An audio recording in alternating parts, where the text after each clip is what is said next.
આવા જ અવનવા સમાચાર જોવા માટે અમારી ચેનલને સબસ્ક્રાઈબ કરો, જેથી તમને નવા સમાચાર જાણવા મળે. મળતી વિગત મુજબ બગસરા એસટી ડેપોમાં છેલ્લા ઘણા સમયથી જવાબદારીઓની અણઆવડતના લીધે સરકાર બદનામ થતી હોય છે. તાજેતરમાં જ વહેલી સવારે બગસરાથી અંબાજી જતી બસ ઉપરા એકાતરા પહેલાં 1.5 કલાક, ત્યારબાદ 1.25 કલાક ડ્રાઈવર ન આવવાના બસ ન ઉપડી હતી. ત્યારબાદ પેસેન્જર પોતાનો સામાન લઈને આમથી આમ ભટકતા રહ્યા. માંડ બીજો ડ્રાઈવર ગોતીને લાવ્યા. ત્યારે આ બસમાં બુકિંગ કરેલ પેસેન્જર હોય એ હાશકારો અનુભવ્યો હતો. બગસરા ડેપોમાં હાલત ડ્રાઈવર કે મારે નથી આવવું, કંડક્ટર કે મારે નથી આવવું, તો તે બસમાં બુકિંગ કરેલ પેસેન્જરને શું સમજવું?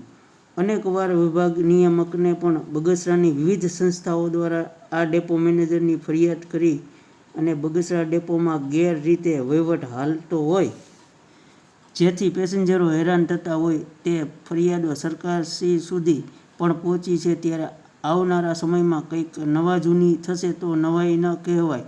જોકે બગસરામાં ટૂંક સમયમાં જ મુખ્યમંત્રી આવવાના હોય ત્યારે સામાજિક સંસ્થાઓ દ્વારા મુખ્યમંત્રીને ફરિયાદ કરવા તૈયારી કરતા હોવાનું જાણવા મળ્યું છે. બગસરામાં તો કોઈ અધિકારી ધ્યાન ન દેતા હોય અને ડેપો મેનેજર પોતાના અંગત ડ્રાઈવર કંડક્ટરને જોઈને પ્રમાણે રૂટ આપતા હોય તેવા આક્ષેપો થઈ રહ્યા છે. રિપોર્ટર સમીર વિરાણી, બગસરા.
શું નામ આપનું ને ક્યાં ગામથી આવો છો?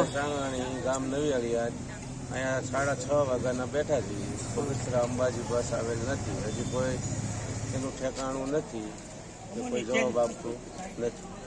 શું કીધું તમે અંદર પૂછપરછ કરી તો કે ડ્રાઈવર બીમાર છે, તો કે હજી કોઈ આવ્યું નથી. રિઝર્વેશન કરાવેલું છે અમદાવાદ. કેટલીક વાર થઈ તમે ઉભા છો? 1 કલાક. 1 કલાક ત્યાં બસની વાત કરીને રાહ જોઈને બેઠા છીએ. પછી કોઈ ડેપો મેનેજર કે કોઈ આવ્યું હતું? કઈ અહીંયા એક આપણે કંડક્ટર આવ્યા હતી કે હજી કોઈ ડ્રાઈવરના ઠેકાણા નથી. ડ્રાઈવર બીમાર છે, નવો ડ્રાઈવર આવે ત્યારે બસ ઉપર છે એવું બગસરા ડેપોમાંથી જાણ કરેલ છે. આવું અવારનવાર બને છે, બેસી થાય છે, પેસેન્જર હેરાન થાય છે, તકલીફ વગરની પડે છે. અહીંયા કોઈ ડીસી ધ્યાન આપતા નથી. બસનો ટાઈમ રોજ તાત્કાલિક પગલાં લે. શું કહેશો? બસ નથી આવી બગસરા અંબાજી? નહીં, અમે ક્યારના વાટ જોઈએ છીએ. શું કહેશો? બુકિંગ કરાવેલું છે? હા, બુકિંગ કરાવેલું છે. હા. ક્યાં ગામથી આવો છો? નવીયાળી. બરોબર. કેટલીક વારથી? 1 કલાક. વાંધો નહીં.